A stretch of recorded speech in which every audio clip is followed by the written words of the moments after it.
Hello student, I am Sunita Jha. हम कर रहे हैं क्लास 8 मैथ्स का चैप्टर 11 डायरेक्ट और इन्वर्स प्रोपोर्शन और ये हमारी वीडियो का पार्ट 16 है। स्टूडेंट, आज हम कर रहे हैं आपके इसी चैप्टर का एग्जाम्पल 7 जो हमने पेज नंबर 140 से लिया है। तो एग्जाम्पल 7 देख लेते हैं।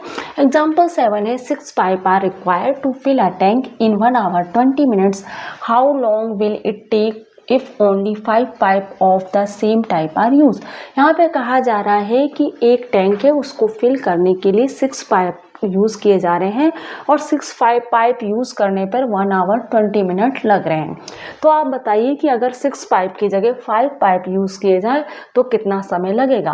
भाई एक टैंक है उसमें कुछ लिक्विड फिल किया जा रहा है और 6 पाइप को यूज़ किया जा रहा है। जब 6 पाइप को यूज़ किया जा रहा है टैंक में लिक्विड फिल करने के लिए तो 1 hour और 20 minute लग रहे हैं। ठीक है, लेकिन अब क्या करा, 6 पाइप की जगह 5 पाइप यूज़ किए गए। अब की बार क्या करा, 6 पाइप की जगह 5 पाइप यूज़ किए गए तो फिर 1 hour 20 minute नहीं लगेंगे। फिर क्या होगा, ज़्यादा टाइम लगेगा, क्योंकि भाई पहले 6 पाइप थे, अब पाइप कम है तो टाइम ज़्यादा लगेगा। तो आप क्या देख रहे हैं यहाँ पे कि भाई 6 पाइप यूज़ करे तो टाइम लगा कम, लेकिन 6 पाइप की जगह अगर 5 पाइप यूज़ किए गए टैंक को फिल करने के लिए तो फिर टाइम लगेगा ज़्यादा। और ये क्या कंडीशन बन रही है, ये कंडीशन बन रही है इन्वर्स प्रोपोर्शन वाली कंडीशन बन रही है। जब एक x क्वांटिटी इंक्रीज हो रही है तो y क्वांटिटी डिक्रीज हो रही है, तो ये क्या है, इन्वर्स प्रोपोर्शन है। ठीक है, आप देख रहे हैं ना कि पाइप की मात्रा जब ज़्यादा है तो समय लग रहा है कम, लेकिन पाइप की मात्रा जब कम कर दी जाएगी तो समय लगेगा ज़्यादा। तो ये केस है इन्वर्स प्रोपोर्शन का। तो सबसे पहले तो हम यहाँ पे यही लिख लेंगे कि this is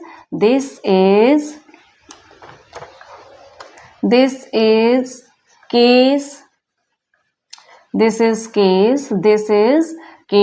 of inverse proportion। ये इन्वर्स प्रोपोर्शन का केस है। अब यहाँ पे आपको क्या करना है, आपको ये बताना है कि 5 पाइप यूज करने पर समय कितना लगेगा। तो यहाँ पे आप लिख सकते हैं let 5 pipe are used, time taken be x। अगर आप 5 पाइप यूज कर रहे हो तो टाइम x लगेगा, ऐसा हम मान लेते हैं। अब आप क्या करो, जो भी इंफॉर्मेशन आपके पास है उसको आप टेबल में पुट कर लीजिए। और यहाँ पे आपको this is case of inverse proportion है, उसके अकॉर्डिंग x1 और y1 का प्रोडक्ट इक्वल होना चाहिए x2 और y2 के प्रोडक्ट के। यह कहता है इन्वर्स प्रोपोर्शन। ठीक है, अब आप लिख लीजिए आगे वी पुट, यहाँ पे लिख लेते हैं वी पुट all information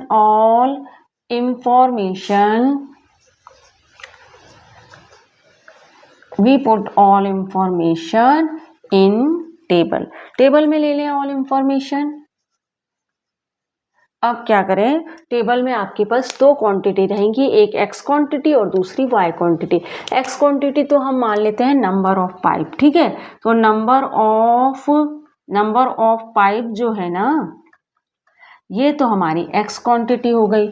और जो टाइम है, टाइम जो कि हम मिनट में लेंगे स्टूडेंट।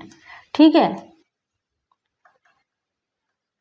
टाइम को हम मिनट में लेंगे, क्योंकि आप देख रहे हैं टाइम 1 hour 20 minute है, तो फिर इसको सॉल्व करने में प्रॉब्लम होगी, इसलिए हम 1 hour 20 minute को मिनट में कन्वर्ट कर लेंगे। ठीक है, ये हमारी क्या है, y क्वांटिटी है। ठीक है, तो अब आप देखिए कि x क्वांटिटी में आपके पास नंबर ऑफ पाइप अगर 6 है तो टाइम कितना लगेगा, इसको हम मिनट में कन्वर्ट कर लेते हैं। आपको पता है कि जो 1 hour होता है वह 60 मिनट के इक्वल होता है। ठीक है, तो भाई 1 hour 60 मिनट, 1 hour 20 मिनट का मतलब क्या है, 1 hour 20 मिनट का मतलब कितने मिनट हुआ, तो 1 hour 20 मिनट, 1 hour का मतलब है 60 प्लस 20 कर दो तो इसका मतलब हुआ 80 मिनट। ठीक है, 1 आवर 20 मिनट का मतलब हुआ 80 मिनट। तो यहाँ पे अगर 6 पाइप यूज़ हो रहे हैं तो उसमें 80 मिनट लग रहे हैं। तो भाई 5 पाइप यूज़ होंगे तो कितना टाइम लग रहा है, हमने x माना है, ठीक है। अगर 5 पाइप यूज़ हो रहे हैं तो x टाइम लग रहा है, ऐसा हम मान रहे हैं। अब हमने टेबल तो बना ली है, ठीक है स्टूडेंट, टेबल तो हमने बना ली है। अब आपको क्या करना है, इन्वर्स प्रोपोर्शन का केस है जिसके अकॉर्डिंग x क्वांटिटी के वेरिएशन क्या है, x1 और x2, और y क्वांटिटी का वेरिएशन क्या है, y1 और y2, और इन्वर्स प्रोपोर्शन कहता है कि ये दोनों क्वांटिटी जो है इनके प्रोडक्ट इक्वल आने चाहिए। हमने इसी कॉन्सेप्ट को ध्यान में रखते हुए x की वैल्यू हम फाइंड कर लेंगे। तो भाई देखिए, इन्वर्स प्रोपोर्शन के अकॉर्डिंग x1 और y1 का प्रोडक्ट और x2 और y2 का प्रोडक्ट इक्वल होना चाहिए, ठीक है। तो इसी कॉन्सेप्ट को ध्यान में रखते हुए हम x की वैल्यू फाइंड करेंगे। तो x1 क्या है हमारी टेबल में 6 है, y1 क्या है 80 है, x2 क्या है हमारी टेबल में 5 है, और y1 तो हमने x माना है, टेबल में x माना है ना y1, तो यहाँ पे y2 हमारी टेबल में क्या है, x है, y2 x है, तो यहाँ पे हम x लिख लेंगे, ठीक है। अब आप क्या करें, 6 और 80 को तो ऐसे ही रखिए और 5 को, x को यहीं छोड़िए और 5 को यहाँ पे कर दीजिए डिवाइड, क्योंकि ये x से मल्टीप्लाई हो रहा है ना, तो 5 को आप यहाँ पे डिवाइड कर दीजिए। अब देखिए 5 80 से डिवाइड होता है क्या, 5 1 जा 5, 3 बचेगा, हाँ 5 1 जा 5 और 3 बचा, 5 6 जा 30। अब 16 और 6 को जरा मल्टीप्लाई कीजिए, आपको क्या मिलेगा, 16 और 6 को मल्टीप्लाई करिए तो देखिए आपको क्या मिल जाएगा, x की वैल्यू फाइंड करनी है हमको। तो देखिए आपको x की वैल्यू मिल जाएगी, 6 6 जा 36, 6 1 जा 6, 96। अब ये 96 क्या है, मिनट है, ये तो है ना, 96 क्या है, मिनट है, 96 तो मिनट है। अब भाई कोई आपसे कोई पूछे कितना टाइम लगा, तो आप ऐसे बोलेंगे क्या, 96 मिनट, नहीं बोलेंगे ना, तो इसको हम क्या करेंगे, आवर में कन्वर्ट करेंगे। तो भाई आपको पता है कि 1 आवर जो होता है वो 60 मिनट के इक्वल होता है। अगर 1 आवर जो है 1 आवर 60 मिनट के इक्वल है, इसको नीचे लिखते हैं थोड़ा सा, 1 आवर आपका जो है 1 आवर अगर 60 मिनट के इक्वल है, 1 आवर 60 मिनट के इक्वल है, तो फिर आपका जो 96, तो इसका मतलब क्या हुआ कि 96 अपॉन 60 करोगे तो आपको पता पड़ जाएगा कितने आवर लगेंगे। क्यों कर रही हूँ मैं 96 अपॉन 60, कभी भी आपको मिनट को आवर में कन्वर्ट करना है तो आप उसे 60 से डिवाइड कर दीजिए। 60 से डिवाइड क्यों कर रहे हैं ये भी आप जानिए। देखिए भाई मैं कह रही हूँ कि 60 मिनट इक्वल, मैं कह रही हूँ 60 मिनट इक्वल 1 आवर, ऐसा कह रही हूँ मैं कि 60 मिनट जो है, 60 मिनट जो है वो 60 मिनट जो है वो 1 आवर के इक्वल है। तो भाई 1 मिनट किसके इक्वल होगा, 1 अपॉन 60, ठीक है। और 96 मिनट किसके इक्वल होगा, यूनिटरी मेथड के अकॉर्डिंग 60 मिनट 1 आवर के इक्वल है, तो 1 मिनट 1 अपॉन 60 मिनट के इक्वल होगा। और 96 मिनट किसके इक्वल होगा, 1 अपॉन 60 मल्टीप्लाई 96। तो यहाँ पे आप क्या देख रहे हैं, 96 60 से डिवाइड हो रहा है, तो इस तरह से 96 60 से डिवाइड होता है। तो आपको कभी भी आपको ये फाइंड करना है कि मिनट को आवर में कन्वर्ट करना है, तो आप उसे 60 से डिवाइड कर दीजिए, ठीक है। ये वाला जो आपका ये जो लास्ट स्टेटमेंट में जो 96 आया ये यहाँ से मल्टीप्लाई होता है, ठीक है। तो आपने 96 को 60 से डिवाइड करिए, देखिए क्या आता है, आपको आवर पता पड़ जाएगा। तो 96 को 60 से डिवाइड करके देखते हैं, 96 60, ठीक है। डायरेक्ट 60 से डिवाइड कर दीजिए, ये नहीं कि आप छोटे नंबर से काटा पीटी करना शुरू कर दें कि पहले 2 से कर लेते हैं, काट लेते हैं, तो आपका आंसर करेक्ट नहीं आएगा। डायरेक्ट आप 60 से डिवाइड कीजिए इसे, तभी करेक्ट आंसर आपको मिलेगा। ये नहीं कि आप इसको 2 से काट दें, ऐसा नहीं करेंगे, ठीक है। 60 से डिवाइड करेंगे, 62 जा तो 120 होता है, तो 61 जा 60 लिखो, ठीक है। रिमाइंडर क्या बचेगा, 6 और 3, तो आपने क्या जाना यहाँ पे 1 आवर 36 मिनट। ये जो आंसर है ये तो आवर है, और ये जो रिमाइंडर बचा ये मिनट है। तो 1 आवर 36 मिनट लगेंगे अगर 5 पाइप का यूज करेंगे टैंक को फिल करने के लिए, ठीक है। तो यहाँ पे आप आंसर लिख लीजिए 1 our 36 minute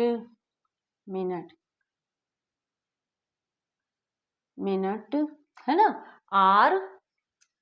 minutes are required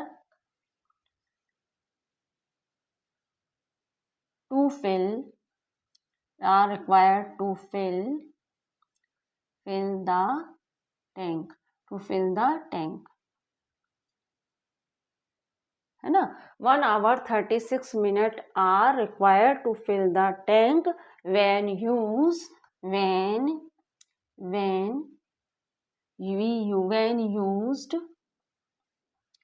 5 pipe है ना। 5 पाइप अगर यूज करोगे तो 1 hour 36 minutes are required to fill the tank when used 5 pipe, when 5 pipe are used, इस तरह से लिख लीजिए when 5 pipe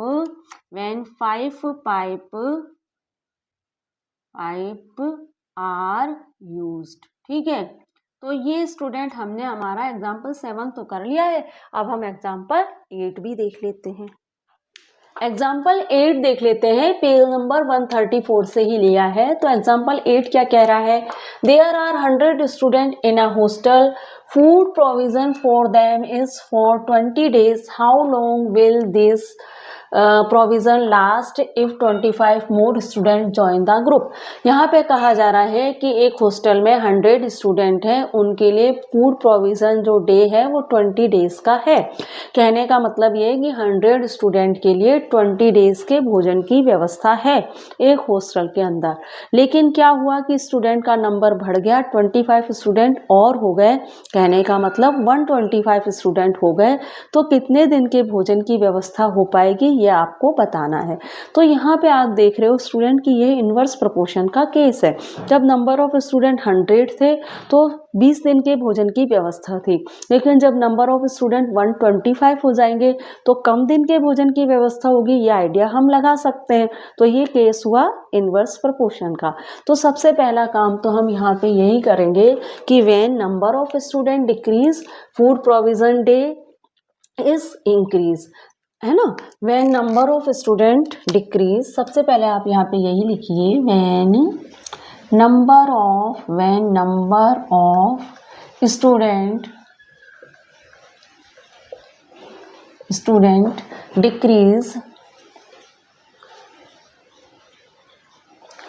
decrease food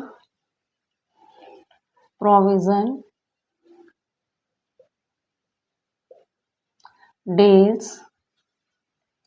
days are decrease. ठीक है,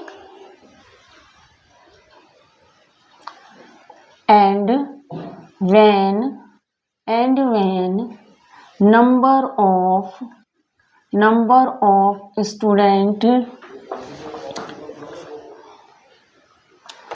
ऑफ स्टूडेंट थोड़ा अच्छे से लिख दूं, व्हेन नंबर ऑफ स्टूडेंट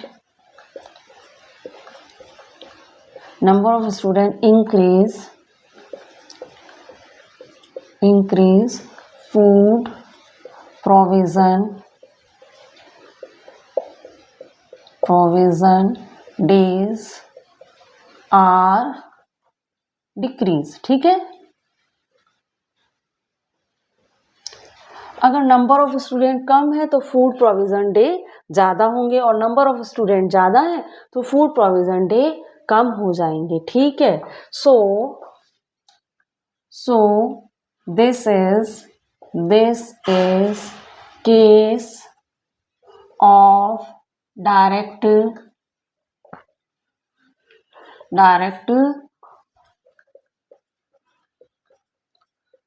ये डायरेक्ट प्रोपोर्शन का केस है, जिसके अकॉर्डिंग x1 y1 का प्रोडक्ट x2 और y2 के प्रोडक्ट के इक्वल होता है। आपको पता है ना, डायरेक्ट प्रोपोर्शन में x1 y1 का प्रोडक्ट x2 y2 के प्रोडक्ट के इक्वल होता है।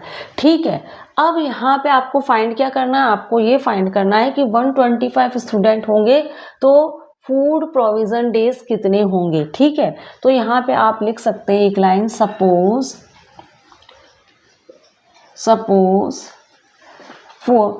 provision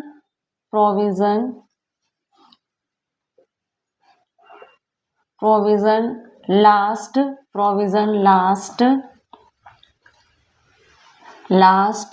for y days when number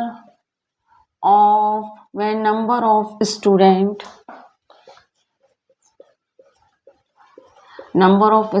125। ठीक है, तो हम ऐसे लिख सकते हैं suppose provision last for y days when number of student 125। अगर नंबर ऑफ स्टूडेंट 125 हो रहे हैं तो फिर प्रोविजन डेज y मान लेते हैं हम। ठीक है, फूड प्रोविजन डे हम y मान लेते हैं। ठीक है, अब हम क्या करते हैं, जितनी भी रिपोर्ट हम क्या करते हैं, वी हैव फॉलोइंग टेबल। अब हमारे पास इस तरह टेबल बना सकते हैं हम, वी हैव फॉलोइंग टेबल। उसके अकॉर्डिंग हम इस तरह से एक टेबल बना सकते हैं। क्या, नंबर ऑफ स्टूडेंट। ठीक है, एक तो हम ले लेते हैं नंबर ऑफ स्टूडेंट। ठीक है, दो चीजें ले सकते हैं हम टेबल में, नंबर ऑफ स्टूडेंट ले सकते हैं और नंबर ऑफ डेज ले सकते हैं। ठीक है, हमारे पास दो क्वांटिटी है, नंबर ऑफ स्टूडेंट और नंबर ऑफ डे। तो नंबर ऑफ स्टूडेंट तो हमारी एक्स क्वांटिटी हो जाएगी और नंबर ऑफ डेज जो होंगे ना वे हमारी वाई क्वांटिटी बन जाएगी। ठीक है, अब टेबल में नंबर ऑफ स्टूडेंट अगर 100 हैं तो भाई 20 डे का फूड हमारे पास उपलब्ध है। नंबर ऑफ स्टूडेंट 100 है तो हॉस्टल में 20 डे का फूड उपलब्ध है। अगर नंबर ऑफ स्टूडेंट 125 होंगे तो हॉस्टल में y डे का फूड उपलब्ध है, ऐसा हम मान रहे हैं। एक तरह से हमें y की वैल्यू यहाँ पे फाइंड करनी है। आपको बताना है कि y डेज का मतलब एक्चुअली कितने डे हैं, ये आपको फाइंड करके बताना है। तो टेबल तो हमने बना ली है। इन्वर्स प्रपोर्शन के केस को यूज करते हुए अब हम क्या करेंगे, y की वैल्यू फाइंड कर लेंगे। अब इन्वर्स प्रपोर्शन का केस क्या कहता है, इन्वर्स प्रपोर्शन कहता है x1 y1 का प्रोडक्ट x2 y2 के प्रोडक्ट के इक्वल होता है। यही कह रहा है ना इन्वर्स प्रपोर्शन। हमने देखिए यहाँ पे लिखा भी है कि इन्वर्स प्रपोर्शन कहता है x1 y1 का प्रोडक्ट x2 y2 के प्रोडक्ट के इक्वल होता है। तो अब आप देखिए कि यहाँ पे x1 आपके पास क्या है, जो इंफॉर्मेशन टेबल में दी गई वही हमें यहाँ पे पुट करनी है। तो x1 क्या है आपका 100 है, मल्टीप्लाई y1 आपका क्या है 20। भाई ये x क्वांटिटी है नंबर ऑफ स्टूडेंट और number of day y quantity है। तो x क्वांटिटी अलग अलग वेरिएशन में क्या है x1 और x2, y क्वांटिटी अपने डिफरेंट वेरिएशन में क्या है y1 और y2। तो x1 हमारा क्या हुआ 100 हुआ, y1 हमारा क्या हुआ 20 हुआ, x2 क्या हुआ स्टूडेंट 125 और y2 हमारे पास y है। ठीक है, अब ये 125 y से मल्टीप्लाई हो रहा है, आप देख रहे हैं ना। तो हम क्या करेंगे, y को तो यहीं छोड़ेंगे और 125 को यहाँ पे इक्वल के इस साइड ले जाके डिवाइड कर देंगे। अब मैं क्या करूँगी 125 और 100 को 25 से डिवाइड करूँगी ताकि आंसर इजीली मिल जाए। 25 5 जा 125 होता है, 25 4 जा 100 होता है और 5 1 जा 5 5 4 जा 20। तो यहाँ पे मुझे y के लिए क्या मिल गया, y के लिए मुझे मिल गया 4 × 4 जिसका मतलब होता है 16। तो y की वैल्यू मुझे क्या मिल गई 16 मिल गई। तो यहाँ पे हम लिख सकते हैं 10, हमें क्या मिला, ये y क्या है 16 डेज है। तो यहाँ पे आप डिटेल में इस तरह से लिख सकते हो that in 10 number of student 125 food provision day is आपके कितने हो गए 16 हो गए, है ना। तो लिख लीजिए 10 फूड प्रोविजन डे 10, है ना, 10 food provision 10 number of 10 days are 16, 10 days are 16, days 16 होंगे when number of student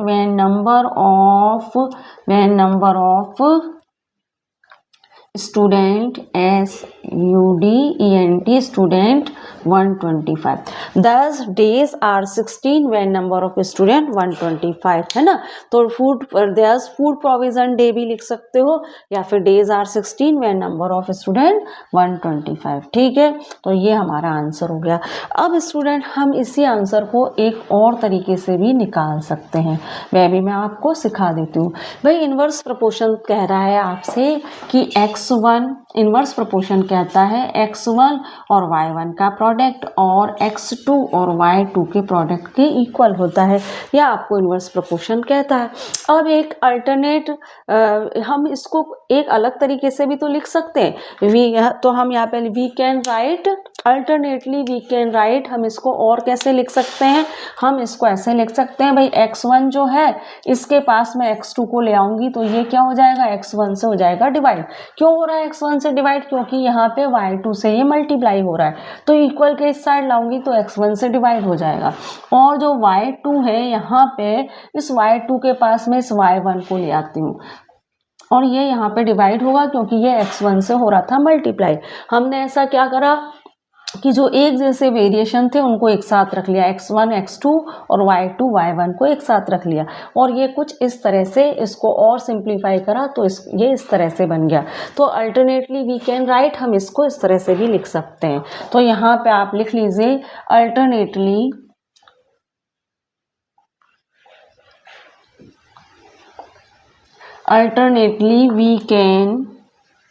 we can right, है ना। हम अल्टरनेटली हम इसको इस तरह से भी लिख सकते हैं। अब इस तरह से लिख सकते हैं तो जो इंफॉर्मेशन टेबल में दी है उसको पुट करके हम इसी तरह से आंसर भी ले सकते हैं। तो भाई x1 क्या है, देखो यहाँ पे आपको ध्यान से करना है, x1 आपका 100 है और x2 मालूम है यहाँ पे, तो x2 कितना है 125 है, x2 आपका 125 है। y2 आपका क्या है, y है जो आपको फाइंड करना है, और y1 क्या है 120, y1 क्या है 20, ये ध्यान रखना है। इस बार आपको x1 और x2 लिखना है, तो x1 आपका 100 है और x2 आपका 120 है। y1 आपका क्या है भाई, y1 आपका, y2 आपका क्या है y2 आपका क्या है y है और y1 क्या है 20 है। अब यहाँ पे आप क्रॉस मल्टीप्लाई करके आंसर ले लीजिए, तो आपको क्या 100 और 20 को तो आप कर देंगे मल्टीप्लाई और y और 120 को भी आप मल्टीप्लाई कर देंगे। अब क्या करेंगे 100 और 20 को तो ऐसे ही छोड़िए, y को यहाँ रखिए और 125 को यहाँ पे कर दीजिए डिवाइड, क्योंकि ये y से हो रहा था मल्टीप्लाई। क्लियर, अब तक कई बार कर चुके हैं, अब तो आपको क्लियर हो ही गया होगा। तो 25 5 जा 125 होता है, 25 4 जा 100 होता है, 5 1 जा 5 होता है, 5 4 जा 20 होता है। तो y की वैल्यू आपको क्या मिल गई, y की वैल्यू आपको मिली 4 × 4, जिसका मतलब होता है y = 16 डे। तो इसके हमने क्या जाना, यहाँ पे भी आप लिख लीजिए 10 है ना, 10 days are 16, 10 days are 16 when food provision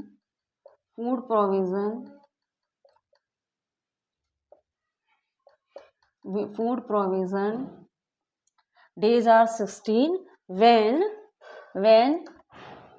number of student, है ना, 10 फूड प्रोविजन डेज आर 16, इस तरह से आप पूरा क्लियरली लिख लीजिए। 10 food provision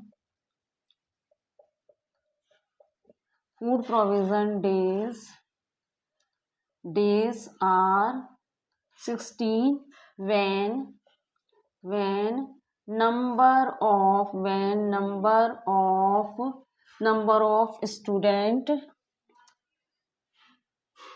number of student